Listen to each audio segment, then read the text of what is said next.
Hey everyone, in this video, I'll show you how to select all elements in Canva on desktop. Let's use this design as an example. Method 1.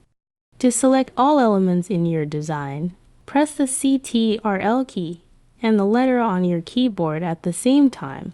Now, all elements in your design are selected, as you can see here. Click on any empty area to deselect. Method 2. Alternatively, click and hold your mouse at the top of the design area. Drag a large purple selection box downward until it covers all elements.